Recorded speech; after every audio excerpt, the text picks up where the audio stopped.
Good evening, everybody, and welcome to another edition of 108 Stitches Baseball Talk. My name is Scott Morganroth, the Motor City Madmouth, and I'll tell you what, we have a jam-packed broadcast tonight, and I want to welcome the newest member of the team, Lou Landers. But before I bring on Lou, I'll tell you right now, I met Lou on the Liberty Bell Smack radio show with Mark Mancini, Marianne Costello, Salvador Tartaglia on Thursday, March 10th, and I'm going to tell you right now, when I looked at Lou and I got to know this guy, he's a baseball encyclopedia in every sense of the word. And you know what? You're going to get a good taste of what this guy's got to offer tonight. So with that said, take it away, Lou. Why don't you let everybody know a little bit about yourself? Scott, thanks for the intro. Rick, Eric, how you guys doing?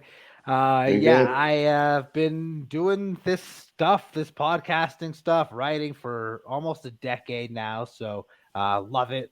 It's amazing. Big passion of mine right now. I am the MLB content director at drroto.com. So that's season-long fantasy stuff, daily fantasy stuff, and then, of course, everything you want in real life. So I got real life, I got fantasy baseball. If you're a fantasy baseball fan, definitely have a lot of stuff over there for you.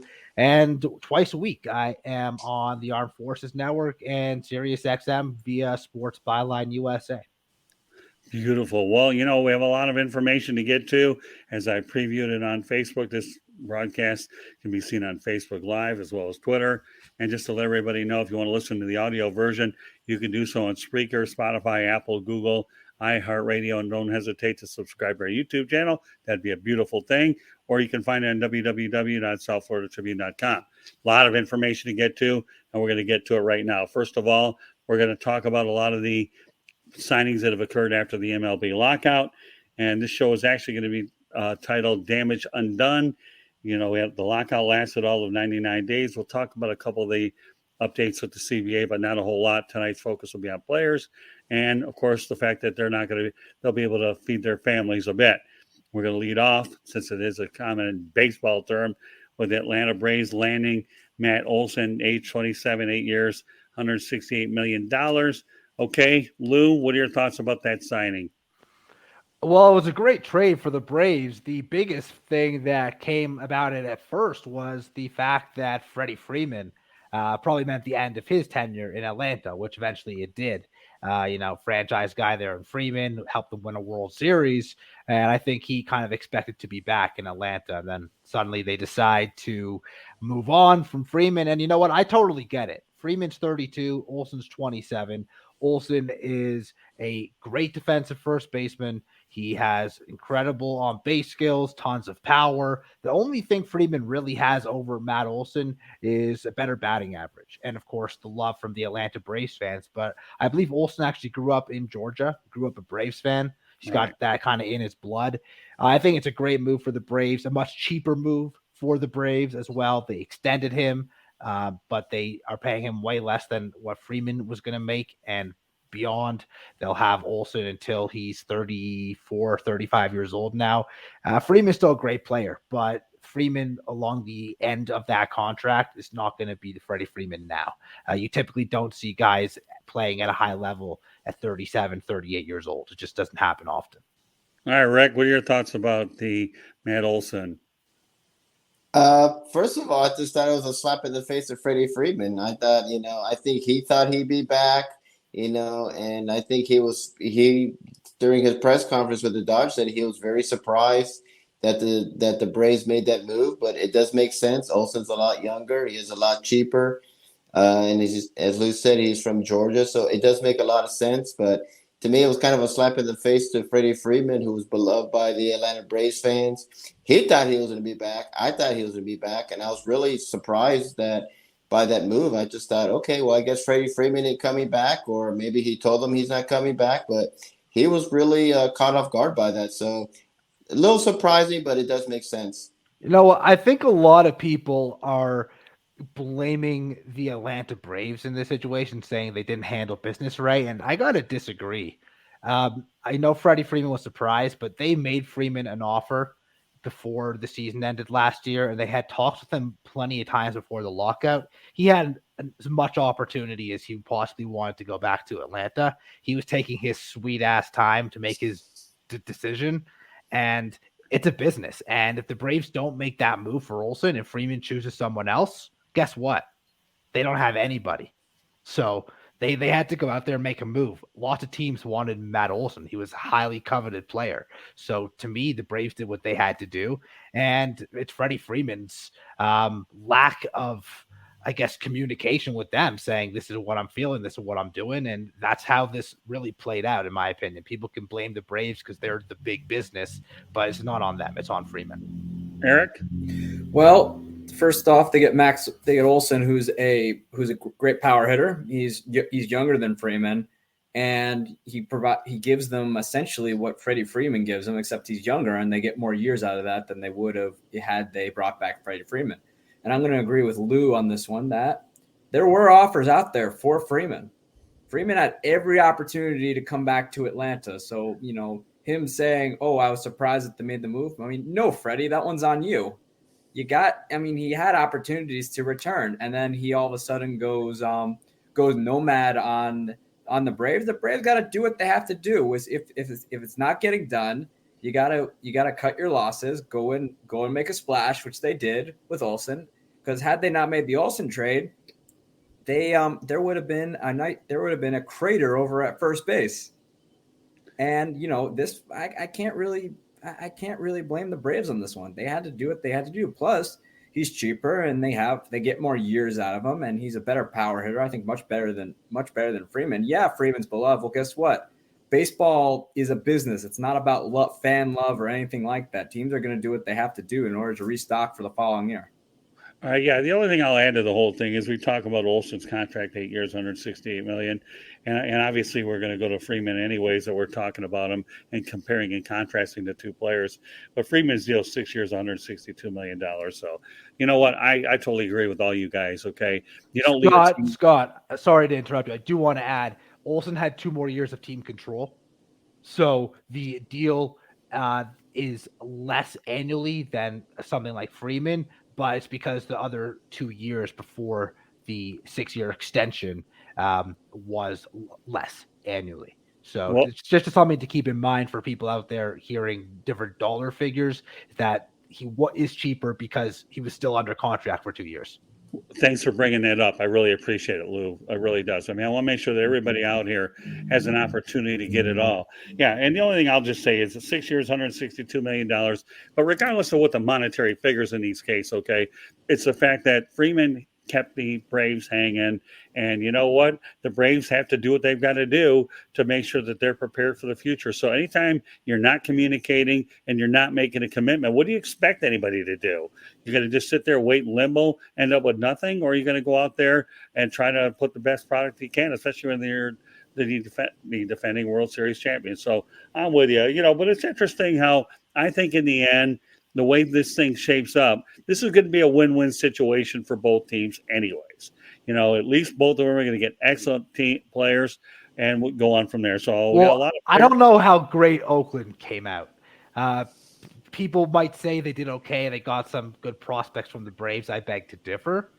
They got some of the Braves' higher-rated prospects, but none of these guys might pan out to be all that great. Pache is a glove-first center fielder. We don't know what the pitchers are going to be. And Langoliers could be good. He could be good. I know the Braves spent a pretty high draft pick on him, but, Oakland didn't get any world beaters in that move, in my opinion. Well, what I mean by win-win, and I want to just make sure I clarify. First of all, we all know that Oakland is in the midst of a massive rebuild. Why do you think Bob Melvin decided to go down to San Diego? Why do you think, obviously, the Oakland A's are in such limbo? They're not sure they're going to be in Oakland. They're not sure they're going to be in Vegas. The reference that I'm going to make here to make sure that it's all clarified on my end is Atlanta's going to make out all right with Olson, and I would say Freeman's going to make out all right in Los Angeles. I would say so. Yeah, that's all. Oakland right now, I hate to tell you this, guys, they're in deep trouble. It may be a long year. So I'll give them credit in the sense that they've always seemed to do well when it comes to trading for prospects and having even 50% of them pan out to be good players. So it wasn't the only trade that they've made. Maybe one of these guys, maybe one of the pitchers pans out. maybe, Pache ends up being a nice player, Langoliers, whatever. That's just one of the deals. But Oakland's made many deals, which I'm sure we'll get to. Guys, Oh, no doubt about that. The thing about prospects is no matter how highly rated they are just lottery tickets. We saw this when Christian Yelich came over to Milwaukee, and everybody was hyping up Lewis Brinson to be the leadoff guy in Miami, and look where that's gotten. I mean, we can go on and on about prospects and this and that and the other thing. It doesn't matter where they're rated because they haven't seen a big league pitch yet. Yeah, there's only a handful that are kind of can't miss. Like Wander Franco coming up was can't miss. Juan Soto was can't miss. Trout, Harper, Acuna, these guys are can't miss. But okay, those are once in a generation. Few and far between, exactly. These are once in a generation players. I mean, everybody know. I mean, there are guys who, you see it, you just know they're going to be big, and that only happens once in a great while. The rest of the time, they could be the top prospect on the farm. And when they get to, and if and when they get to the bigs, they don't pan out. So we can't really judge Oakland's return because again, it's a lottery ticket. Although Oakland, knowing how they've done things for a long time, they've normally made out pretty good when it comes to prospects, no matter how much we judge them on paper. Certainly pitching wise in that ballpark, but who knows how much longer they'll be in that ballpark. Well, pitching wise, it's an unfair advantage because they got a foul territory the size of some guy's backyard. Yeah. Yeah, that's true. So, all right, let's go on to some other players because I know we have a lot to get to. And one of the ones that I'm intrigued about is Kris Bryant going to Colorado. His deal is 7 years, $182 million, and he gets to play in Coors Field. Lou, you had some strong opinions the other day about Kris Bryant, so go ahead and bring him out there. Yeah, my biggest issue with this deal is not the money that Kris Bryant got. It's the fact that it was the Rockies who did it a year after trading away their franchise player in Nolan Arenado to the Cardinals, but not just trading him away, giving the Cardinals $50 million to take him and then go out and get a player who plays the exact same position and giving him $182 million. There's no logic behind that. The Rockies, you can look at them, anyone can look at them and say they're not ready to win. Even if they weren't in a division with the Giants, Dodgers, and Padres, they're not ready to win. But they are in that division, and they're a fourth-place team with Bryant. Without Bryant, it doesn't matter. To me, it's just irresponsible spending and a slap in the face to your former franchise player, Nolan Arenado, who, in my opinion, is a far overall better player than that of Kris Bryant. All right, Rick, Mr. Opinion. Well, I was kind of surprised by this move. I thought for sure he'd go back to the Cubs. I know Bryce Harper was trying to do everything he could to get him to the Phillies. I thought those would be great landing spots. I was surprised that he went to the Rockies. They're not a team that's destined to win the World Series or people pick him to go. But it makes sense to me because that place is like the rarefied air there, of Colorado. And I had an uncle that lived in Colorado. Many cold days there, and that altitude there is like a launching.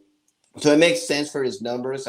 If he can stay healthy, maybe 35 to 40 home runs. I do like Kris Bryant a lot. And they gave him a lot of money. So, I mean, it makes sense to me now. But it makes sense for Kris Bryant. Yeah, it makes sense. Who's going to turn down $182 million? Sure. Yeah, exactly. And he can hit 40 home runs there. I mean, remember Dante Bichette, Galarraga, and Vinny Castilla? Their careers went, they had a second life in their career in Colorado. Not so much for the pitchers like Mike Hampton, but for the hitters, absolutely. So it's great for Kris Bryant, but he's not going to win a World Series, so you better hold on to that one that he has with Chicago because that's probably the only one he's going to get if he stays in Colorado for the rest of his career. He just took the money, and good for him. I mean, he's won a Rookie of the Year, if I'm not mistaken. He's won an MVP, and he's won a World Series. He gets to pad his stats and look to hopefully make the Hall of Fame because of those padded stats. Yeah, well, I'll say Todd Helton and Larry Walker made out pretty well. All right, Eric, go ahead. What's your awesome? Yeah, they made out real well. Right. The Rockies make no sense. They were trying to dump Trevor Story in the trade deadline. Didn't work, and you managed to anger Trevor. You managed to anger Trevor Story all the way to free agency. You trade Arenado. So you trade Arenado to St. Louis, which we're all thinking, okay, this makes sense. They're about to enter another rebuild over there. And then they go ahead and get Kris Bryant. They make no sense. Like, they're not ready to win right away. Bryant, at this point it makes sense for him because, 180 million, it's nothing to snuff over. But especially because Bryant, you get to live in Colorado, a nice place to live. And they have, Bryant has his World Series ring. So all he's doing at this point is just padding his stats. The Rockies, they should have been focusing on the future, and Bryant is not the future. He's, he'll more than likely, if he can stay healthy, mash about 30, 40 plus home runs. But the Rockies I don't know what the Rockies are attempting to do. You know what? Speaking of the future, it also, assuming he plays third base, now he could play the outfield. There's a little bit more of a fit there. But if he's playing third base, that means that someone like Ryan McMahon or Brendan Rodgers or Garrett Hampson, who are all young, controllable players, aren't playing every day. Right. What's the point in that? You're just hurting these guys' development. Rodgers has been a top prospect for them for years. McMahon's a pretty left-handed swing. He can play second, he can play third. But the point is that adding another body there just complicates at bats for those guys, even with the DH coming. The Rockies have always had players that are exciting to watch and things like that, just because they can just mash in that ballpark. But their incompetency in the front office, with the exception of 2007 and also another recent playoff year, their incompetency is almost up there with the New York Jets. Well, let me just say this, okay, before we move on to another player. I had the good fortune of interviewing DJ LeMahieu when I was out there a few years ago. And obviously he's a heck of a player with the Yankees. So, all right, as we move on, Kris Bryant's going to hit a lot of home runs, going to make a good living in Denver. More power to him. All right, another guy that shouldn't do too bad in the city that I got to know, Mr. Landers, okay, is a fellow by the name of Kyle Schwarber, 4 years, $79 million to play in Philadelphia. All right, Mr. Landers, what's your interpretation of this one? So I'd like to personally group him and Castellanos together. Both big-time bats, one from the right side, one from the left side. Both defensive deficiencies, but great power bats, both going to Philadelphia. I don't think they could have made a smarter moves here. Sure, they might have needed a back-end starter. Their bullpen has been a disaster for a decade, I feel. Probably since Brad Lidge was their closer. But they have addressed that a little bit. But this lineup might be one of the best in the National League now. They already had a bunch of star players in there. Adding Schwarber, adding Castellanos, excellent moves. One of them is probably going to be DHing at all times. And the other one will be playing the outfield, and they might swap a little bit here and there. Remember, Schwarber did play a little bit of first base for the Red Sox last year, so if something were to happen to Rhys Hoskins, or he needed a day off, let's say, here or there, they could plug Schwarber in there. Castellanos, it's been a long time, but he actually came up as an infielder, was a third baseman. I'm sure they don't want to have to use him there, but in an emergency situation, or if it kind of fit, he might be played there. The point is that these guys are great bats, can play the outfield if necessary, can DH, but have played other positions in the past. Joe Girardi is one hell of a manager, in my opinion, and I think he's going to get the best out of these guys, and I think these guys become better going to Philadelphia, and I think they make guys like Harper, Realmuto, Hoskins, Segura, etc., even better than they already were. Someone on that team has a real good chance of being in the NL MVP conversation. Harper, yet again, would not surprise me. Harper might have an on-base percentage of like 450 this year. They're going to just have to walk him because he's going to be up with dudes on base nonstop, and it's a scary lineup they have there. Yeah, you know what? I am so glad you did group them together. And as I mentioned, the money, and I feel money's important. And the reason why I'm mentioning a lot of monetary figures because it's after the lockout, and that was certainly a contentious point in the negotiation. So as I reiterate, Schwarber 4 years, $79 million, whereas Castellanos gets 5 years, $100 million. But I think, like you mentioned, Lou, okay, the thought of Bryce Harper, the thought of Castellanos, and Schwarber in the lineup is pretty dangerous, let alone some of the other players that you mentioned. Realmuto is one of the best catchers in Major League Baseball, right, so both defensively and offensively. Hoskins is a 35 to 40 homer type of bat if he plays a full season. That's the middle of your order right there. That's a very scary 5 players. Segura's still a solid player. Didi Gregorius is going to hit towards the bottom of that order. They have a prospect named Bryson Stott who could be ready to play. He could play shortstop. Odubel Herrera is a decent player. They got a lot going on there in Philly offensively, and the top of that starting rotation is excellent too. All right, Rick, Curti.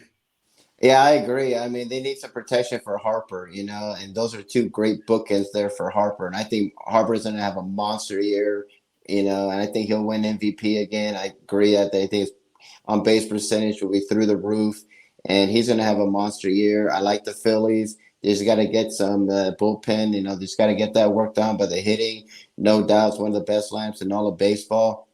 So I like those 2 bookend players right there. One could DH, one could play the field. And Harper, like I said, it's just going to make Harper even a better player. He's my pick to win a second straight MVP. So I expect a big year from the Phillies lineup. I expect a big year. I love Joe Girardi. Great manager. Very unappreciated in my opinion. And like I said, those 2 guys are just going to make the Phillies better. They're going to make Harper better. And that was an A+ on the Phillies' part. All right, Eric, what are your thoughts about this before we move on to our next player? I mean, great guy. He can be a DH. He's not very good in the outfield, but he's got a great bat, and we've seen what happens when he gets mashing. Plus, he's proved he can hit in that division. So, he's a. I think it's a good move. I mean, you add another power bat in there. Him and Rhys Hoskins and Bryce Harper are going to make a formidable middle part of the lineup. And so it should be a fun year. I think the Phillies can hit, no doubt. The question remains, though, what can the bullpen hold a lead? Because we saw last year some guys who were having nice seasons. That was kind of any other team. They would have better seasons, but that bullpen just cannot hold a lead, and that's a big reason why they didn't go to the playoffs last year. Great point there by Eric. And they have added pieces to the bullpen, but they've also lost some pieces to the bullpen. One of their best acquisitions last year was Ian Kennedy near the trade deadline. He's gone. Archie Bradley, they had brought in. He's gone. So although they brought in Corey Knebel and they've brought in Brad Hand really struggled last year. Corey Knebel hasn't stayed healthy in 5 years. So they brought in Juris Familia, who was great with the Mets at one point. They have names, but are they going to get enough production from these guys in the bullpen? Not knocking their deals that they made with Castellanos and Schwarber, but it's arguable that they could have spent that money on a Kenley Jansen and a Joe Kelly, really bolstered a bullpen as opposed to adding more power, more offense, maybe only one of those bats, and then address the bullpen. So in a division with the Braves and with the Mets, are in tough, and bullpen's going to crush them potentially still. All right, let me go over to Carlos Correa. This one's a very intriguing one with the Minnesota Twins. Gets 3 years, $105.3 million, but he has an opt-out each year. Lou, when we talked about this the other day, you had some pretty observations, so why don't you carry us on this one? Well, it's a good deal for Correa for sure. Not so sure how it works out for the Twins yet. Certainly the trade they made to unload the Donaldson contract freed up this money to pay Correa. But they don't really have many assurances, because if Correa has an unhealthy season, which he has done in the past, or a down season, he just doesn't opt out, and then they're overpaying him. If Correa has an amazing season, he's going to opt out, get more money, because he's going to be one of few shortstops on the open market compared to being one of a million shortstops on the open market. We had the biggest shortstop free agency market possibly ever this past season. Won't be the case the same way next season. So Correa made out swimmingly. The fit in Minnesota is nice. They have some decent hitters around him. They're not ready to win that division by any means. That's going to the White Sox, hands down. It's the easiest division in baseball to call, I think, still. But for Correa, yeah, I mean, he's a great player when he's healthy. And if the Twins could somehow get to the postseason, highly doubt it. He's proven to be a great postseason player as well. I think he'll fit in with the Latin ball players in Minnesota. They have quite a few. And it kind of just moves some players around. Luis Arias, a guy who's a contact first guy, is probably out of a job at this point, or consistent job at this point. Lucas Polanco is going to move over to second base with the signing. They brought in Gio Urshela. He's going to be a third. So Twins definitely look like a different ball club. Maybe Correa can bring a winning attitude. Should be good overall move, but as a team that a few weeks ago I thought was probably rebuilding, definitely surprising to see Correa going to them. All right, Rick, what are your thoughts about the Korea move? Yeah, I was surprised that he went there. I thought, you heard all these other teams that wanted him. I was surprised it's only a 3-year deal. So they're not really locked into him. It's great for him, like Lou says, but, it's only 3 years. So, I mean, if they don't do anything in 3 years, he can always leave or he can always opt out. So I was surprised that he went there because the Twins are not a playoff team right now or anything like that. And surprised that they didn't sign him for a longer contract. So I think this is like a short term for him and for the Twins. So for him, of course, it's good because, he can always opt out, get more money. But overall for the Twins, not really like someone they can have in their future for long term. Eric? This is about Carlos Correa trying to cash in now and cash in again because him and his agent have figured out loopholes in contracts.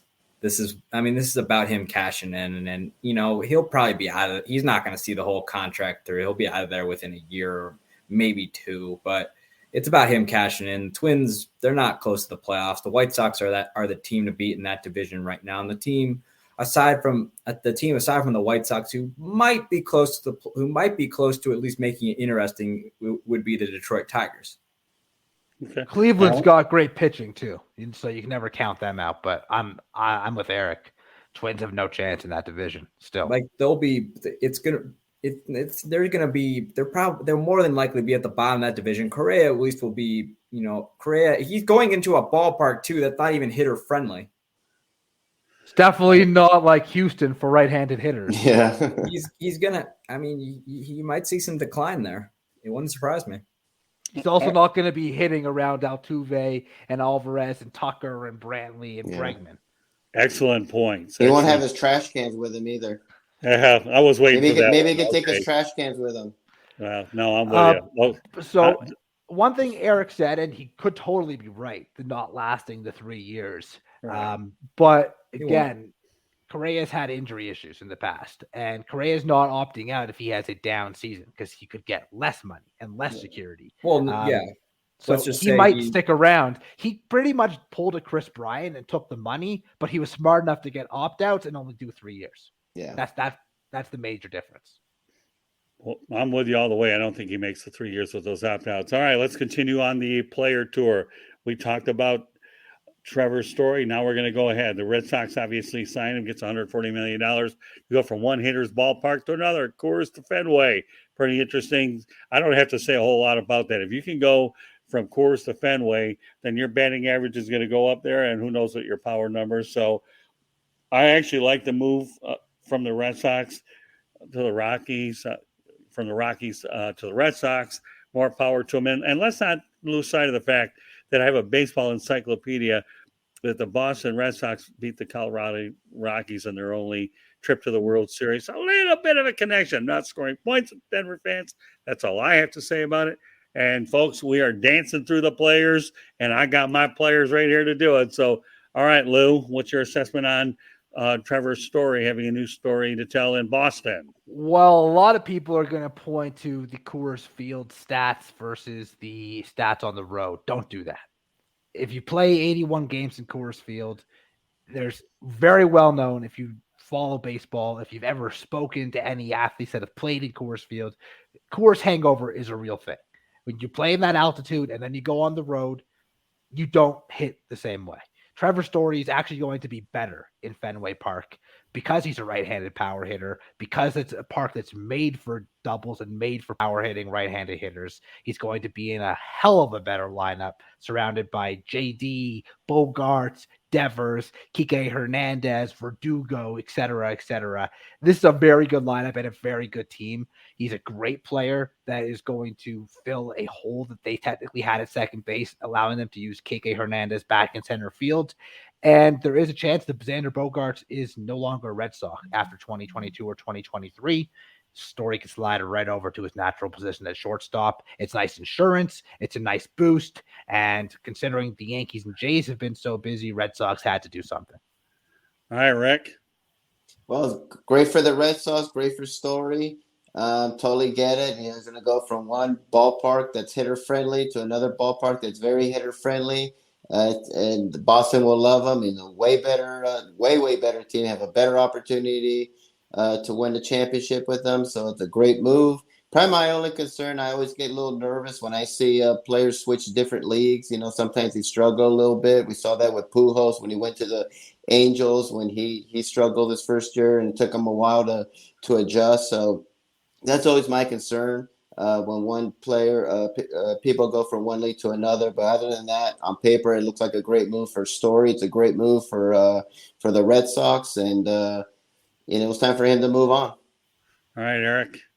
I think it's a great move. I mean, Trevor Story he goes to a hitter friendly ballpark. He goes on a team that depending on their pitching can contend. And I like the move all around. He's in a great lineup. Doesn't have to do it all on his own. He no longer is a dynamic duo with Nolan Arenado and them being Batman and Robin in Colorado. He's got multiple guys who can get on base, and his numbers are going to show for it. I saw him play in Milwaukee. He was a force. I saw him hit. He's a strong guy, can hit even off balance. I saw him hit a home run. So, but I like the move overall. It's gonna be good. Story going from being one of the key players to just one of the guys is also a very key factor here to consider. But I do like, I think it was Rick who made it. I apologize if it was you, Eric. Switching leagues can sometimes be a factor. I don't know if it lasts a whole season, though. Maybe he gets off to a slower start in the first month, but he's going to see so many more pitches to hit in that lineup than he did in Colorado. All right, now I'm going to show the age hand, okay, about switching leagues. Now, I know that I am the oldest one of all of you guys, okay? So you want to talk about switching leagues, I will do it right now. Once upon a time, Nate Colbert was traded to the Detroit Tigers from the San Diego Padres, and he absolutely was a bust in Detroit. No, you don't have to comment on any of you guys because that was before your time. So all I'm addressing is a situation where switching leagues can be very, very difficult. Google up Nate Colbert, folks. Okay, Glenn Davis. San Diego to Detroit, and that didn't work out. I want to get to Jorge Solaire. Then I want to go out there and talk about some key components of the collective bargaining agreement. I'm not going to spend a lot of time. I just want to bring a couple things to the forefront before we proceed to some more players. All right, guys? So let's talk about Jorge Solaire. The Miami Marlins signed him 3 years, $36 million. Obviously, he was the World Series MVP, and it is and the way I look at it, it's the first big move since Derek Jeter's departure. So I know, Lou, you had some strong opinions on that. I sure do. I think it's a farce. I think it's a way to, I think it's a smoke screen. I think it's a way of saying, here, look, we are trying, we are doing something. No, you're not. You went after the cheap option. You didn't go after the good option. You went after the cheap option. Is Solaire a great hitter? He can be. He's got some pretty good power, even in that big ballpark. He should make it look small. But when there's guys like Schwarber and Castellanos out there who are legitimate power bats who can get on base, have great plate disciplines, really make a lineup better, and you pass on those guys to go cheaper, it shows your true colors. So for me, sure, good job by the Marlins to bring in a bat, but if their fans are excited about this, they're fooling themselves. He's not going to make enough of a difference, even if he hits 35 home runs. I mean, Jesus Aguilar wasn't even good enough to make a number of teams. He was their cleanup hitter for a lot of time last year, and then with like 90 plus RBIs because there was nobody else. So sure, he's going to have good stats, but it's because he's going to hit in the middle of the order. Someone has to. Right. Yeah, I think the Marlins were trying to cover themselves with the whole Jeter debacle. I think that made them look bad. They've had, like I said, they don't want to spend money. We talked about this last week, Scott. That they're just. I mean, it's one of the reasons Derek Jeter left. In my opinion, was that he wanted to spend money and they didn't want to spend money. And so, yeah, it's a cheap option. Its numbers probably going to be good because they don't got anybody else. And Marlins had to do something because, I'm sure that they're getting tired of getting questions asked about, why did Derek Jeter leave? Because that's the main thing right there is like, why did Jeter leave so abruptly? And it didn't have to be good. So they had to do something. They did it. Is he going to do anything? No, because they're the Marlins. They're not. They're just not there. They don't want to spend money. And Derek Jeter's not going to attach his name to a losing product. Yeah, the guy's been a winner his whole life. Exactly. I mean, he went from the Yankees, who spent so much money, got their own network, and then he comes here where they don't want to spend no money, and they can't spend money. They just don't want to. And so they could do it. They just don't want to. They just need better ownership. They need better commitment. They just need to spend a lot of money if they're going to compete, and the Marlins are just not going to compete. So they just had to do something to assure the fans that, look at us. Woo, we just spent a whole bunch of money on this guy. But I agree. It's a smokescreen. Eric? I mean, all I can say is good for them, I guess. Great good power bat, can hit, very streaky guy though. But, when he's hot, he's hot. But when he's cold, he's frozen. But it's essentially the Marlins. The Marlins are attempting to give Derek Jeter the bird, and they're not doing a very good job at it. Interesting. That's an interesting observation. Yeah. So we'll actually dip into free agency, but really, if you wanted to flip off Derek Jeter, you would have gone after Schwarber or Trevor Story or somebody else. Correa. Even so, any number of guys. Name. Yeah. Or for that matter, I'll take it another level. If they had signed Nick Castellanos after Jeter left, and a lot of people have talked about that was a contentious point why he left. Go figure. Sorry. What I want to do Freeman. Can you imagine if they got Freddie Freeman? I would like middle finger. That's a middle finger to Jeter. I'd like to even put a magnifying glass on Eric's point about Solaire being streaky. Okay. Before being traded to Atlanta, he was with the Royals. 94 games, he batted 192 with 13 home runs and a 288 on base percentage. That's atrocious. You shouldn't even be in the big leagues with that. Then he goes to Atlanta, a good team, good ballpark, good lineup. 269 average, 358 on base percentage, more homers in 40 less games. So that just goes to show you the difference of lineup, ballpark, skill around him, attitude. He went from a losing team to a winning team. Now he's back on a losing team. And he's been paid. Who knows if he's even going to perform that well? We saw his attitude with the Cubs before he went to the Royals. When the Cubs were they weren't terribly far away from contending at that point. He was younger then, so you can maybe give him the excuse of just being immature, but that's not an excuse anymore.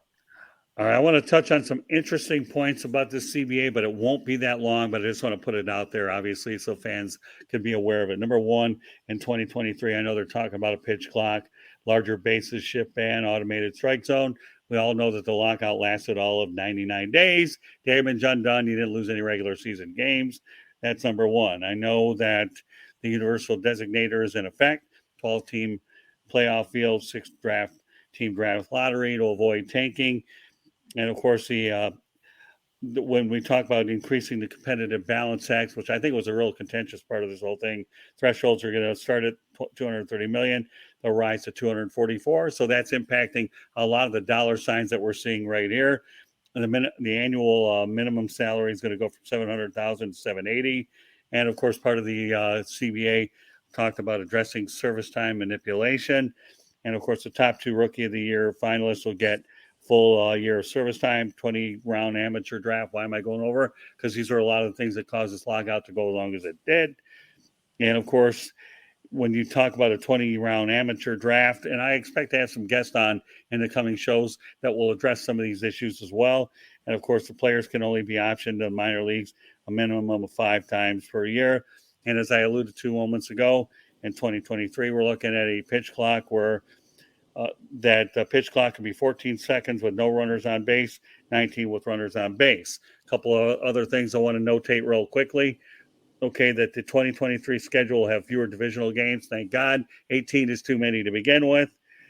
And, of course, You won't have to worry about the 1-game playoff at 163. Hey, Scott, do you mind if I ask a question back to you kind of about the divisional thing in particular? Absolutely. Go for it. So an observation and then into a question for all the guys here. Sure. I do think that the divisional games are important because, it's important to play your division. But at the same time, with the divisions being so unbalanced, some very strong divisions, some not so strong divisions, I think the amount of games that were being played was a mistake. No doubt about it. Yeah, I'm with you. Just kind of throwing that out there. Anyone has examples? I mean, the obvious ones to me are the AL East versus the AL Central. There's one great team versus 4 great teams. Yeah, Lou, and that's exactly why I brought this up because I knew that you were going to mention that. You talk about divisions that are much stronger than the other ones, and that's exactly why I brought this point up. Okay, the schedule to me needs to be changed, and I personally hate 18 division games amongst the teams. I really do. I think you need to balance it all a bit more, and I think that's the one thing. Now, other things that are worth bringing up here: the MLB and MLBPA have agreed to the automatic runner on second and extras in 2022. I hate the rule. That's all I'm going to say about the whole thing. And of course, there'll be temporary expanded rosters that'll shorten spring training from 26 to 28 because of the shortened spring training. Another thing, there's no floor, nothing in to force serious low spending owners to add more to payroll, which I think if there's anything that should have been addressed, other teams should have been forced to spend just a little bit more money. But again, these are just important points of the CBA that cause this lockout to last 99 days. And I think they're worth certainly addressing. And so I think the new playoff system will be pretty good as well.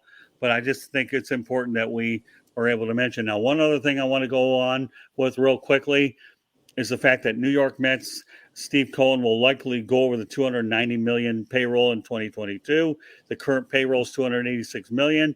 The fourth luxury tax threshold of $290 million will be added to the new collective bargaining agreement. They're dubbing it the Steve Cohen tax, folks. This guy doesn't mind spending any money. So any team that goes over the fourth tax threshold will be subject to an overage of 80%, with that number rising to 90% on the second consecutive year, 110% on the third year. So with that said, okay, I'm going to give the floor to you, Lou, and we have a couple of other players, and then we're going to go over the list that you have. What are your thoughts about the Steve Cohen situation? Good for Steve Cohen, man. I mean, firstly, I'm a Yankees fan, and I remember the days of George Steinbrenner. He was willing to spend to win. And as a fan, I mean, I loved it. Of course, you either love the Yankees or you hate the Yankees, and I get why people hate the Yankees. The Mets are about to become that team. Breaking news, because Steve Cohen's going to do what it takes to win. He's going to buy and buy and buy. You know, some players won't work out. He'll dump him for whatever. He'll even pay other teams to take him. The Yankees did it with David Justice to Oakland, just one example. Eventually, the Mets are going to be very good at it. It could be as early as this year with the moves that they've made. If you can afford to do it, do it. And most of these teams and owners can afford to do it. They just don't. So all the power to Stephen Cohen. Mad respect. Well, I will add this. Okay, he's committed $254.5 million to free agents like Max Scherzer, Starling Marte, Mark Canha, and Eduardo Escobar. So that's a amount of money for 4 players. So with that said, I want to bring up a couple of players. And you know what, Lou, you have a great list that we're going to let you go to in a moment. But we're going to start off with Nelson Cruz. NLDH anybody. I mean, this was a guy that was penciled in as an American League DH for the rest of his career. Career that is now into his 40s. Guy keeps getting better and better. But NLDH coming, 15 new jobs opened up for him. Was Washington a surprise landing spot? Certainly, they look to be in a little bit of a rebuild. But for him, he got probably the most amount of money. And he's not going to be in Washington all season long because they brought him in. He'll offer some protection for Juan Soto, who basically had no one but Josh Bell to hit around.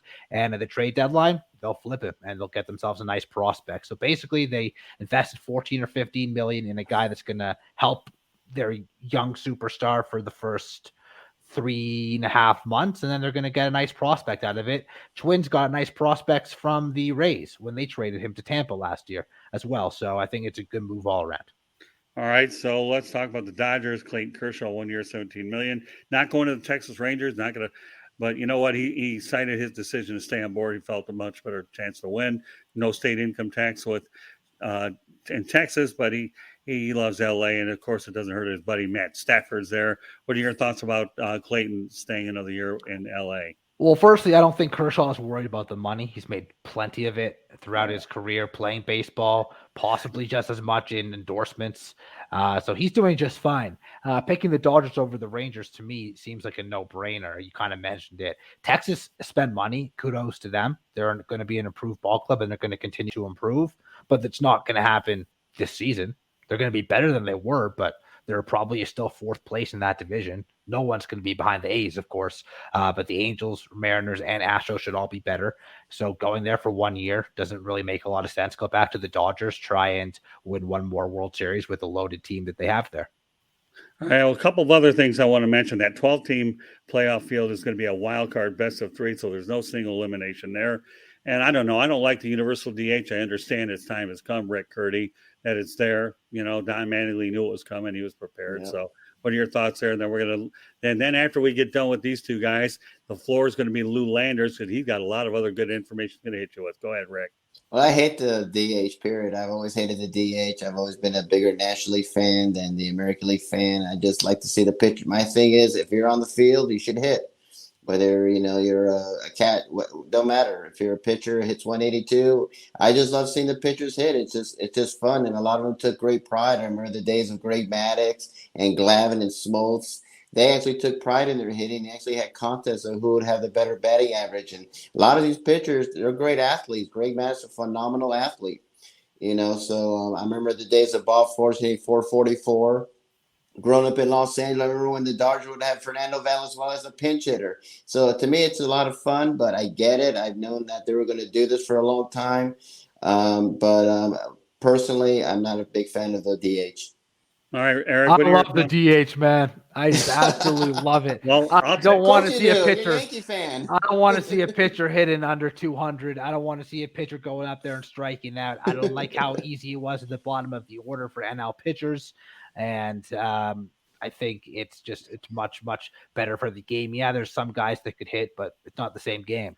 The first time I ever got wind of the designated hitter being a Detroit guy, Willie Horton was certainly playing the position. So, but that said, Eric, okay, we're going to give you a chance to comment on either the wild card or the universal DH, and then Mr. Landers has a lot of other things he wants to fill the audience in. So go ahead, Eric. Well, I was tired of watching pitchers just become almost automatic outs most of the time. I mean, you get that once in a while where they might pop one over the fence. I've seen it done. They might get a hit here and there, and they might, occasionally they might walk. But most of the time, they're just gonna go up there and hoping and praying that they don't get pelted to where they have to miss a few starts. We've seen it happen before when pitchers are hit unintentionally and they have to miss games. They're automatic outs.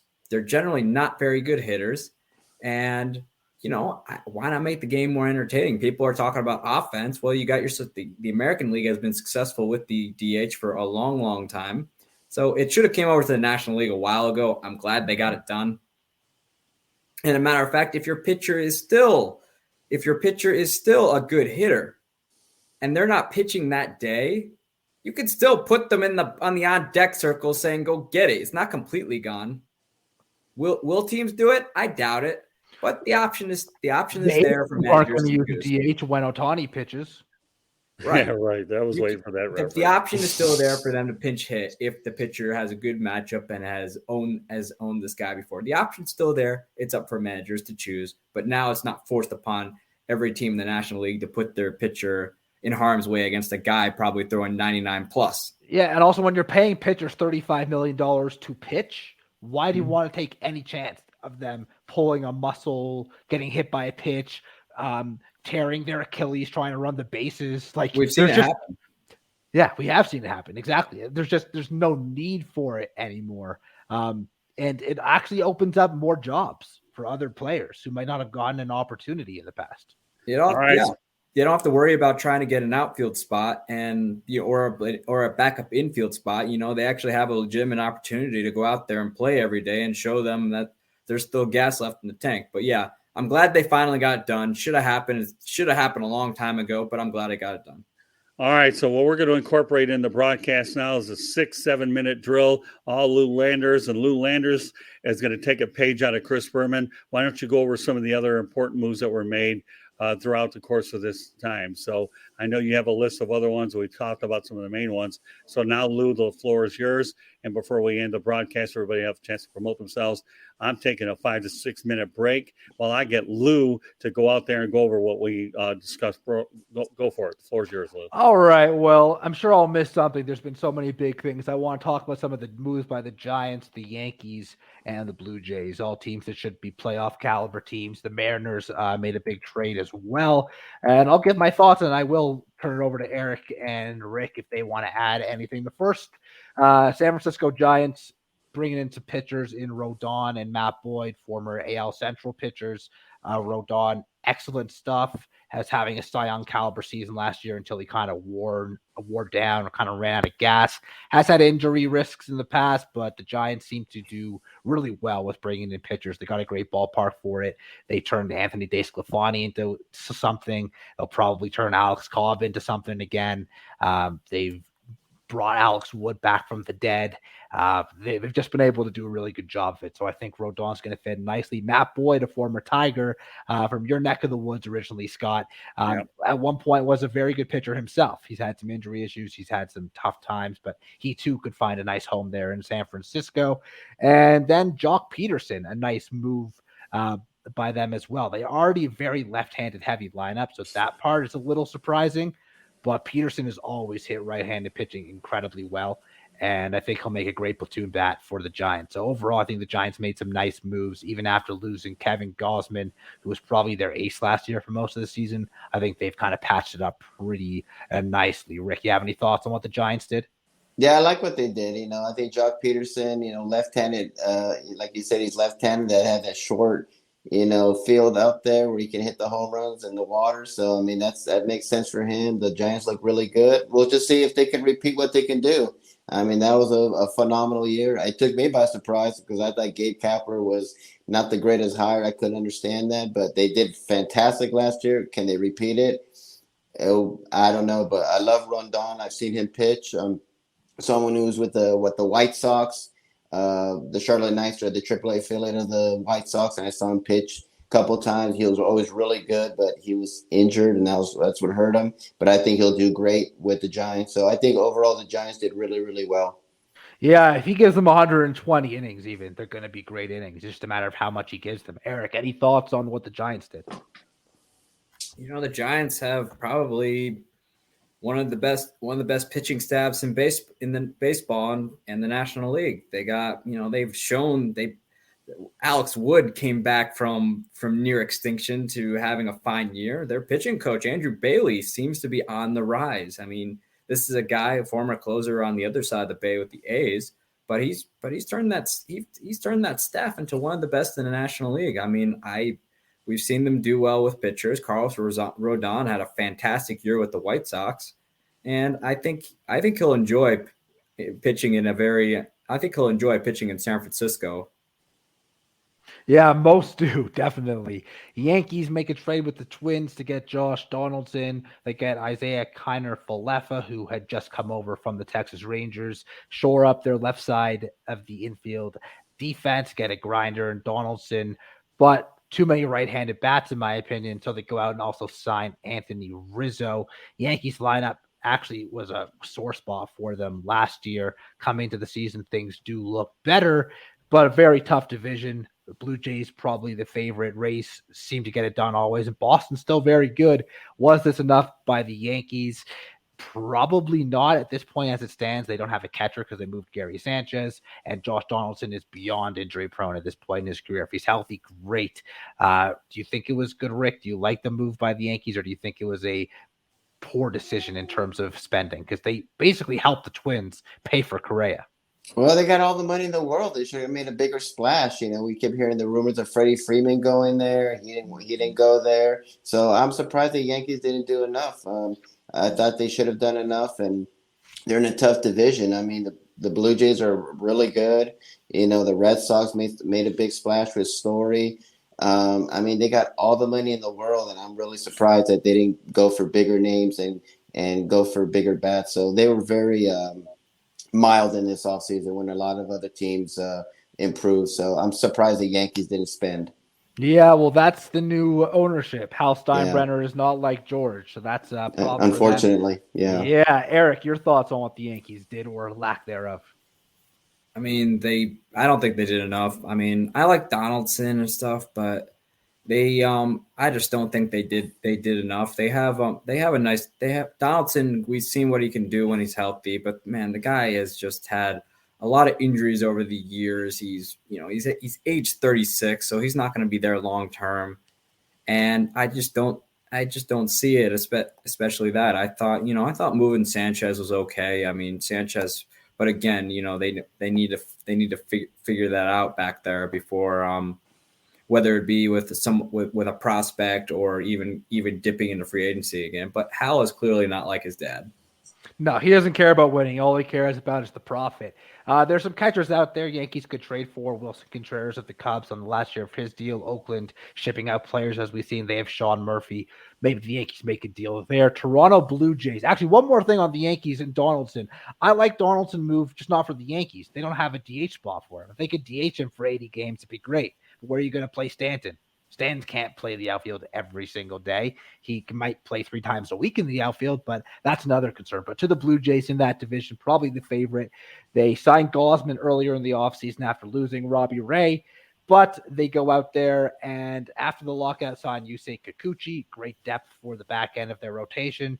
Not the greatest of pitchers, wasn't even all that good in a pitcher's ballpark in Seattle, but a veteran who will give them innings, provide that depth they need behind a very talented pitching staff. And then the trade of Matt Chapman from Oakland. Jays a very right-handed heavy lineup. Their only lefty going into the season in their starting lineup is going to be Kevin Biggio, who's going to be hitting towards the bottom of the order, but possibly the best defensive third baseman in baseball. And Matt Chapman, power hitter, who's going to a much better ballpark, much better hitting division, and an amazing lineup where he's going to get a lot more pitches to hit. Doesn't hit for a high average, does everything else well done by the Blue Jays. Rick, your thoughts? Yeah, I love what the Blue Jays have done. Again, Freeman was rumored to go there. I thought he was going to go there, and all of a sudden he went to the Dodgers. So my brother's happy because he's a big Dodger fan, and I grew up in LA, so I'm happy that Freeman's with the Dodgers. But I love what the Blue Jays have done. I think Vladimir Guerrero Jr. is awesome. To me, he's my pick to win the AL MVP. I thought I should have got it last year, to be quite honest. I know people are always – I knew Shatana would get it. I always said that Vladimir Guerrero Jr. should have been the MVP last year. He'll definitely get it this year. So I love what the Blue Jays have done, and I think they're the favorite to win that division. Eric? I think that, the real winner of this offseason was the Los Angeles Dodgers. It seems like every year they just get better no matter what. They always seem to get that big name over there. Their lineup, we've seen it's probably I think it's the best in baseball right now on paper. And they also have they have the pitching to back it up. I think getting Clayton Kershaw, who I think is still very serviceable at this point in his career. He's not going to be your ace that he used to be, but he's still very serviceable. He can go in there, give you about 4 or 5. Yeah, he doesn't have to be when you have Urias and Walker Buehler either, right? I mean, as your third starting pitcher, that's pretty good for the Dodgers. He's kind of become the dad of that rotation. Yeah, right.